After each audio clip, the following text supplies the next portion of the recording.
ಕರ್ನಾಟಕ ರಾಜ್ಯ ಪಂಚಾಯತ್ ಅಭಿವೃದ್ಧಿ ಅಧಿಕಾರಿಗಳಿಂದ ಇವತ್ತು ಏನು ಜಿಲ್ಲಾ ಪಂಚಾಯತ್ ಮುಖ್ಯ ಕಾರ್ಯಕಾರಿ ಅಧಿಕಾರಿಗಳಿಗೆ ಮನವಿ ಮಾಡಲಾಗಿದೆ. ಏನಂತಂದ್ರೆ ಮಾನಸಿಕ ಒತ್ತಡ ಹಾಗೂ ವಿವಿಧ ಕಾರಣಗಳಿಂದ ಏನು ಪಂಚಾಯತ್ ವಿಕಾಸ್ ಅಧಿಕಾರಿಗಳು ಮರಣ ಹೊಂದಿದ್ದಾರೆ, ಏನು ಕೊಲೆ ಆಗಿದೆ, ಆ ಎಲ್ಲಾ ಪ್ರಕರಣಗಳನ್ನು ಈಗ ಏನು ಸರ್ಕಾರ ಇದ್ರ ಬಗ್ಗೆ ಚರ್ಚೆ ಮಾಡಬೇಕು, ನಮಗೆ ಒಂದು ನ್ಯಾಯ ಕೊಡ್ಬೇಕಂತ ಒತ್ತಾಯಿಸಿದೀಗ ಈ ಕರ್ನಾಟಕ ರಾಜ್ಯ ಪಂಚಾಯತ್ ರಾಜ್ ಅಧಿಕಾರಿಗಳ ಸಂಘ ಒಂದು ಮನವಿ ಕೊಡಲು ಬಂದಿದ್ದಾರೆ.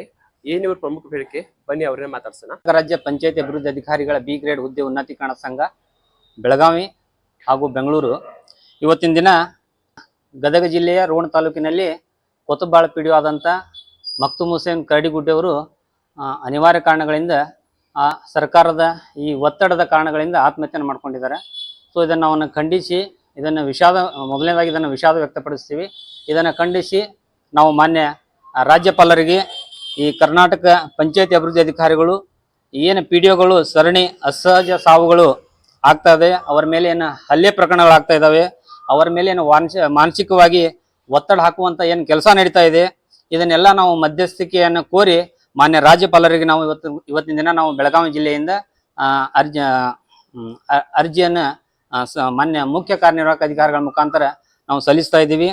ಇವತ್ತಿನವರೆಗೆ ಸುಮಾರು 2011ರಿಂದ 2026ನೇ ಇಸ್ವಿಯವರೆಗೆ ಸುಮಾರು 180ಕ್ಕಿಂತ ಹೆಚ್ಚು PDOಗಳು ಬೇರೆ ಬೇರೆ ಕಾರಣಗಳಿಂದ ಕೊಲೆಯಾಗಿದ್ದಾರೆ, ಆತ್ಮಹತ್ಯೆ ಆಗಿದ್ದಾರೆ.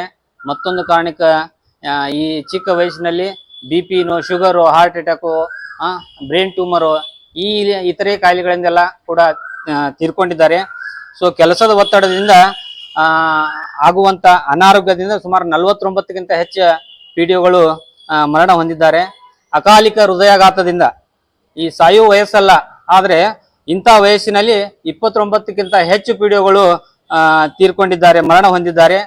ಕರ್ತವ್ಯದ ಕೆಲಸದ ಒತ್ತಡದಲ್ಲಿ ಕಚೇರಿ ಹೋಗುವ ಮೇಲಾಧಿಕಾರಿಗಳ ಒಂದು ಕರೆ ಮಾಡಿದ ತಕ್ಷಣ ಓಡಿ ಹೋಗುವ ಬರುವುದಲ್ಲಿ ಸುಮಾರು 21ಕ್ಕಿಂತ ಹೆಚ್ಚು PDOಗಳು ಆಕ್ಸಿಡೆಂಟ್ ಆಗಿ ಮರಣ ಹೊಂದಿದ್ದಾರೆ. ಆಮೇಲೆ ಎಲ್ಲ ಇಡೀ ಜಗತ್ತು ಬಂದಿರುವಾಗ ಕೋವಿಡ್ದಲ್ಲಿ ನಮ್ಮ ಗ್ರಾಮೀಣಾಭಿವೃದ್ಧಿ ಪಂಚಾಯತಿ ಇಲಾಖೆ 24/7 ಕೆಲಸ ಮಾಡಿತ್ತು. ಅಂಥ ಸಮಯದಲ್ಲಿ 22ಕ್ಕಿಂತ ಹೆಚ್ಚು PDOಗಳು ಕೋವಿಡ್ ಸಂದರ್ಭದಲ್ಲಿ ತೀರ್ಕೊಂಡಿದ್ದಾರೆ. ಈ ವ್ಯವಸ್ಥೆಯ ಕಿರುಕುಳಕ್ಕೆ ಬೇಸತ್ತು ಸುಮಾರು ಒಂದು 16ಕ್ಕಿಂತ ಹೆಚ್ಚು PDOಗಳು ಆತ್ಮಹತ್ಯೆ ಮಾಡ್ಕೊಂಡಿದ್ದಾರೆ. ಆಮೇಲೆ ಬೇರೆ ಬೇರೆ ಕಾರಣಗಳಿಂದ ಕೊಲೆ ಮತ್ತು ಹಲ್ಲೆಯಾಗಿ 2 PDOಗಳು ಮರಣ ಹೊಂದಿದ್ದಾರೆ. ಆಮೇಲೆ ಇತರೆ ಕಾರಣಗಳಿಂದ ಸುಮಾರು 11ಕ್ಕಿಂತ ಹೆಚ್ಚು PDOಗಳು ಮರಣ ಹೊಂದಿದ್ದಾರೆ. ಈ ರೀತಿ ಸುಮಾರು 2010ರಿಂದ ಇಲ್ಲಿವರೆಗೆ ಟಿಲ್ ಟುಡೇ 180ಕ್ಕಿಂತ ಹೆಚ್ಚು PDOಗಳು ಮರಣ ಹೊಂದಿದ್ದಾರೆ. ಯಾವುದಾದ್ರೂ ಒಂದು ಇಲಾಖೆ ಇದ್ರೆ, ಅತಿ ಹೆಚ್ಚು ಸಾಯುವಂತ ಇಲಾಖೆ ಯಾವುದಾದ್ರೂ ಇದ್ರೆ ಅದು ಇವತ್ತು ನಮ್ಮ ಗ್ರಾಮೀಣಾಭಿವೃದ್ಧಿ ಪಂಚಾಯತ್ ರಾಜ್ ಇಲಾಖೆಯಾಗಿ ಮಾರ್ಪಡೆ ಆಗುತ್ತದೆ ಅಂತ ನಮಗೆ ತುಂಬಾ ವಿಷಾದ ಅನ್ಸುತ್ತೆ. ಇಂಥ ಇಲಾಖೆ ನಾವು ಅಲ್ಲಿ ಕೆಲಸ ಮಾಡ್ತಾ ಇದ್ದೇವಂತ. ದಯವಿಟ್ಟು ಮಾನ್ಯ ಮುಖ್ಯಮಂತ್ರಿಗಳು, ಮಾನ್ಯ ನಮ್ಮ ಇಲಾಖೆಯ ಸಚಿವರು ಹಾಗೂ ನಮ್ಮ ಮೇಲಾಧಿಕಾರಿಗಳಲ್ಲಿ ದಯವಿಟ್ಟು ನಾವು ವಿನಂತಿ ಮಾಡಿಕೊಳ್ಳುವುದೇನೆಂದ್ರೆ, ಎಲ್ಲ PDOಗಳಿಗೆ ಒಂದು ಒಳ್ಳೆಯ ವಾತಾವರಣದಲ್ಲಿ ಕೆಲಸ ಮಾಡುವಂತ ಒಂದು ವ್ಯವಸ್ಥಿತವಾದ ವಾತಾವರಣವನ್ನ ನಮ್ಮ ಪೂರೈಸಬೇಕಂತ ತಮ್ಮ ಮುಖಾಂತರ ನಾವು ಮನವಿ ಮಾಡ್ಕೋತೀವಿ. ಇವತ್ತಿನ ದಿನ ಇಲ್ಲಿವರೆಗೂ ಪಂಚಾಯತಿ ಅಭಿವೃದ್ಧಿ ಅಧಿಕಾರಿಗಳು 180ಕ್ಕೂ ಹೆಚ್ಚು ಪಂಚಾಯತಿ ಅಧಿಕಾರಿಗಳು ಮರಣ ಹೊಂದಿದ್ದಾರೆ. ಅದಕ್ಕೋಸ್ಕರ ಇದೊಂದು ದುಃಖದ ವಿಚಾರ. ಅದಕ್ಕೋಸ್ಕರ ನಾವು ಮೇಲಾಧಿಕಾರಿಗಳಿಗೆ, ಮಾನ್ಯ ರಾಜ್ಯಪಾಲ ಅವರಿಗೆ, ಮಾನ್ಯ ಮುಖ್ಯ ಕಾರ್ಯನಿರ್ವಾಹಕ ಅಧಿಕಾರಿಗಳವರ ಮುಖಾಂತರ ಮನವಿ ಸಲ್ಲಿಸ್ತಾ ಇದ್ದೀವಿ. ಇವತ್ತು ಈ ರೀತಿ ದುರಂತಗಳು ಇನ್ನು ಮುಂದೆ ಆಗಬಾರ್ದಂತ ನಾವು ಕೇಳ್ಕೊತೀವಿ. Thank you. ಪಂಚಾಯತಿ ಮುಖ್ಯ ಕಾರ್ಯನಿರ್ವಾಹಕ ಅಧಿಕಾರಿಗಳ ಮೂಲಕ ಮಾನ್ಯ ರಾಜ್ಯಪಾಲರಿಗೆ ನಮ್ಮ ಮನವಿಯನ್ನ ಸಲ್ಲಿಸಲಿಕ್ಕೆ ಬಂದಿದ್ದೀವಿ. ಏನು ಮನವಿ ಅಂತ ಹೇಳಿದ್ರೆ, ಕಳೆದ ಒಂದು 15-16 ವರ್ಷಗಳಲ್ಲಿ ನಮ್ಮ ಪಂಚಾಯತ್ ಅಭಿವೃದ್ಧಿ ಅಧಿಕಾರಿಗಳು ಮತ್ತು ಇನ್ನಿತರ ನೌಕರರ ಮೇಲೆ ಅನೇಕ ರೀತಿಯಾಗಿರ್ತಕ್ಕಂತಹ ಒತ್ತಡಗಳಿಂದ, ಬಹಳಷ್ಟು ಕಾರಣಗಳಿಂದ ಏನಪ್ಪಾ ಅಂತ ಹೇಳಿದ್ರೆ ಪಂಚಾಯತ್ ಅಭಿವೃದ್ಧಿ ಅಧಿಕಾರಿಗಳು ಮತ್ತು ಇನ್ನಿತರ ನಮ್ಮ ಪಂಚಾಯತಿ ಸಿಬ್ಬಂದಿಗಳು ಕೂಡ ಜೀವಗಳನ್ನ ಕಳೆದುಕೊಳ್ತಾ ಇದ್ದಾರೆ. ಹಾಗಾಗಿ ಏನಪ್ಪಾ ಅಂತಂದ್ರೆ ಈ ಒತ್ತಡದ ಬದುಕಿನಲ್ಲಿ ನಾವು ಏನು ಬದುಕ್ಲಿಕ್ಕೆ ಆಗ್ತಾ ಇಲ್ಲ, ಹಾಗಾಗಿ ಜೀವಗಳನ್ನ ಕಳ್ಕೊಳ್ತಾ ಇದೆ. ಮೊನ್ನೆ ಏನಪ್ಪಾ ಅಂತ ಹೇಳಿದ್ರೆ ನಮ್ಮ ಗದಗ ಜಿಲ್ಲೆಯ ರೋಣ ತಾಲೂಕಿನ ಒಂದು ಪಂಚಾಯಿತಿ ಅಭಿವೃದ್ಧಿ ಅಧಿಕಾರಿ ಡೆತ್ ನೋಟ್ ಅನ್ನ ಬರೆದಿಟ್ಟು ತಮ್ಮ ಪ್ರಾಣವನ್ನ ಕೇವಲ 46 ವರ್ಷಗಳಲ್ಲಿ ತಮ್ಮ ಜೀವನವನ್ನ ಕಳ್ಕೊಂಡಿದ್ದಾರೆ. ಅವರಿಗೆ ಪುಟ್ಟದಾಗಿರ್ತಕ್ಕಂಥ ಮಕ್ಕಳುಗಳಿವೆ, ಒಂದು ಪುಟ್ಟದಾಗಿರ್ತಕ್ಕಂಥ ಸಂಸಾರ ಇದೆ. ಇನ್ನು ಅದನ್ನ ಆ ಸಂಸಾರದ ಏನು ಒಂದು ಹೆಗಲನ್ನ ಹೊರೋರು ಯಾರು ಅನ್ನುವಂತ ಪ್ರಶ್ನೆ ಬರುತ್ತೆ. ಹೀಗೆ ಒಬ್ರಲ್ಲ ಇಬ್ರಲ್ಲ ಇಡೀ PDO ಸಮುದಾಯಕ್ಕೆ ಏನಪ್ಪಾ ಅಂತಂದ್ರೆ ಈ ವ್ಯವಸ್ಥೆ ಬಹಳ ಕೆಟ್ಟದಾಗಿ ನಡೆಸ್ಕೊಳ್ತಾ ಇದೆ. ಅದಕ್ಕಾಗಿ ಏನಪ್ಪಾ ಅಂತ ಹೇಳಿದ್ರೆ ನಮ್ಮ ಮನವಿ ಏನು ಅಂತ ಹೇಳಿದ್ರೆ, ಏನು ವಿಶೇಷತವಾಗಿ ನೀವು ಒತ್ತಡ ಹಾಕ್ತಿರೋ ಅಥವಾ ನಮ್ಮ ಮೇಲೆ ಹಲ್ಲೆಗಳನ್ನ ಮಾಡ್ತಾರೋ ಅವೆಲ್ಲವನ್ನ ತಡಿಬೇಕಾಗಿತ್ತಪ್ಪ ಅಂತ ಹೇಳಿದ್ರೆ, ಏನು ವೈದ್ಯರುಗಳಿಗೆ ಒಂದು ವಿಶೇಷ ಕಾನೂನು ತಂದಿದಿರೋ ಅಂತಹ ವಿಶೇಷವಾಗಿರ್ತಕ್ಕಂಥ ಕಾನೂನನ್ನ ತಂದು ನಮ್ಮ ಮೇಲೆ ಹಲ್ಲೆ ಮಾಡತಕ್ಕಂತಹ ಪಟ್ಟಭದ್ರ ಮತ್ತು ದುಷ್ಟ ಶಕ್ತಿಗಳಿಗೆ ಏನ್ ಹಾಕ್ಬೇಕು ಅಂತ ಹೇಳಿದ್ರೆ, ಒಂದು ಗುಂಡಾ ಕಾಯ್ದೆಯಡಿ ಅವರನ್ನ ಬಂಧಿಸಿ ಏನಪ್ಪಾ ಅಂತಂದ್ರೆ ಇಡೀ ಸಮಾಜಕ್ಕೆ ಒಂದು ಸ್ಪಷ್ಟವಾಗಿರ್ತಕ್ಕಂಥ ಸಂದೇಶವನ್ನ ಕೊಡಬೇಕು. ಏನಪ್ಪಾ ಅಂತ ಹೇಳಿದ್ರೆ, ಸರ್ಕಾರಿ ನೌಕರರ ಮೇಲೆ, ಅದು ಪಂಚಾಯತ್ ಅಭಿವೃದ್ಧಿ ಅಧಿಕಾರಿಗಳ ಮೇಲೆ ಒಂದು ವೇಳೆ ನೀವೇನಾದ್ರೂ ಹಲ್ಲೆ ಇಂತ ಏನಾದ್ರೂ ಪ್ರಯತ್ನಗಳನ್ನ ಪಟ್ರೆ ಖಂಡಿತವಾಗ್ಲೂ ಕೂಡ ತಾವು ಕೂಡ ಏನಪ್ಪಾ ಅಂತಂದ್ರೆ ಗುಂಡಾ ಕಾಯ್ದೆಯಡಿ ಬಂಧಿಸ್ತಾರೆ ಅನ್ನುವಂತ ಒಂದು ಸಂದೇಶ ಈ ಮೂಲಕ ಹೋಗ್ಬೇಕು. ಅದಕ್ಕಾಗಿ ಮಾನ್ಯ ರಾಜ್ಯಪಾಲರಲ್ಲಿ ಮತ್ತೊಮ್ಮೆ ಕಳಕಳಿ ವಿನಂತಿ ಏನಪ್ಪಾ ಅಂತ ಹೇಳಿದ್ರೆ, ನಮ್ಮ ಮನವಿಯನ್ನ ಪುರಸ್ಕರಿಸಿ ಆದಷ್ಟು ನಮ್ಮ ಸಮಸ್ಯೆಗಳಿಗೆ ಪರಿಹಾರವನ್ನ ಒದಗಿಸ್ಬೇಕಂತ ಹೇಳಿ ಈ ಮೂಲಕ ವಿನಂತಿಸ್ಕೊಳ್ತಾ ಇದ್ದೇವೆ.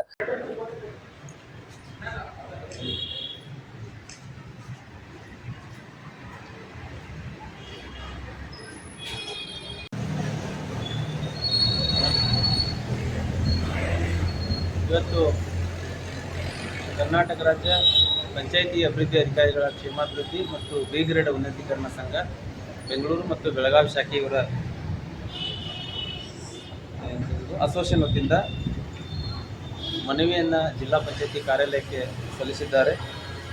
ಇವರ ಮೂಲ ಬೇಡಿಕೆ ಏನಂತಂದರೆ, ಈಗಾಗಲೇ ಸಾಕಷ್ಟು ಜನ ಗ್ರಾಮ ಪಂಚಾಯಿತಿಯ PDOಗಳು ಮತ್ತು ಇತರೆ ಸಿಬ್ಬಂದಿಗಳು ಬೇರೆ ಬೇರೆ ಕಾರಣಗಳಿಂದ ಮಾನಸಿಕ ಅಸ್ವಸ್ಥಗೊಂಡು ಅಥವಾ ಬೇರೆ ಹಲ್ಲೆಗಳಾಗಿ ಸಾವನ್ನು ಅಪ್ಪಿದ್ದಾರೆ ಅಂತೇಳಿ ಒಂದು ಮನವಿಯನ್ನು ಕೊಟ್ಟಿದ್ದಾರೆ. ಈಗಾಗಲೇ ನಾವು ಜಿಲ್ಲಾ ಪಂಚಾಯತಿ ಬೆಳಗಾವಿ ವತಿಯಿಂದ ಎಲ್ಲ ಗ್ರಾಮ ಪಂಚಾಯತಿ ಸಿಬ್ಬಂದಿಗಳಾಗಿರ್ಬೋದು, ಜೊತೆಗೆ ನಮ್ಮ PDOಗಳಾಗಿರ್ಬೋದು, ಎಲ್ಲ ಸರ್ಕಾರಿ ನೌಕರರಿಗೆ ಅವರ ಮಾನಸಿಕ ಒತ್ತಡವನ್ನು ತಡೆಗಟ್ಟಲಿಕ್ಕೆ ಮತ್ತು ಅವರಿಗೆ ಕೆಲಸ ಮಾಡಲಿಕ್ಕೆ ಇನ್ನಷ್ಟು ಆಸಕ್ತಿಯನ್ನು ಹುಟ್ಟಿಸ್ಲಿಕ್ಕೆ ನಾವು ಆಡಿಟರ್ ಸ್ಪೋರ್ಟ್ಸನ್ನು ಮಾಡಿದ್ದೀವಿ. ಆಗಾಗ ಅವರ ಸಭೆಯನ್ನು ಕರೆದು ಅವರ ಅಹವಾಲುಗಳನ್ನು ಕೇಳ್ತಾ ಇರ್ತೀವಿ. ಸೊ ಈ ರೀತಿಯಾಗಿ ನಮ್ಮ ಜಿಲ್ಲೆಯ ನೌಕರರ ಮನೋಸ್ಥೈರ್ಯವನ್ನು ಹೆಚ್ಚಿಗೆ ಮಾಡಲಿಕ್ಕೆ ನಾವೆಲ್ಲರೂ ಕೂಡ ಮಾನ್ಯ CO ಸಾಹೇಬರನ್ನು ಹಿಡ್ಕೊಂಡು ನಾವೆಲ್ಲರೂ ಕೂಡ ಪ್ರಯತ್ನ ಮಾಡ್ತಾ ಇದ್ವಿ. ಅದರ ಜೊತೆಗೆ ಇವತ್ತು ಏನು